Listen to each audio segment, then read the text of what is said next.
கதைகளுக்கு வரவேற்பை பெறுகின்றன மக்கள் மத்தியில்.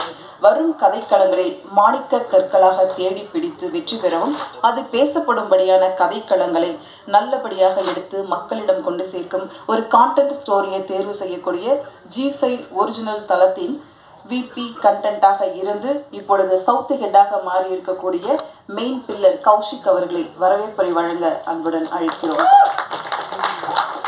பத்திரிகையாளர் நண்பர்கள் அனைவருக்கும் வணக்கம். அக்டோபர் 25 நம்ம 5ஆம் வேதம் ரிலீஸ் ஆச்சு. ஸோ நான் செருப்புக்கு ஜாக்கிரதையை பற்றி பேசுகிறதுக்கு முன்னாடி 5ஆம் வேதம் Z5 பொறுத்த வரைக்கும் ஒரு மிகப்பெரிய ஒரு பிளாக் பஸ்டர் ஹிட்டு. அது அந்த டீமோட சேர்ந்து எங்களுக்கு உறுதுணையாக இருந்த உங்கள் எல்லாருக்கும் நான் நன்றி சொல்ல கடமைப்பட்டிருக்கேன். So thank you so much. அவ்வளோ சப்போர்ட் கொடுத்தீங்க 5ஆம் வேதம்க்கு. எனிவே இப்போ செருப்புகள் ஜாக்கிரதை. இது ஒரு புது முயற்சி. ஆக்சுவலாக நீங்கள் பார்த்தீங்கன்னா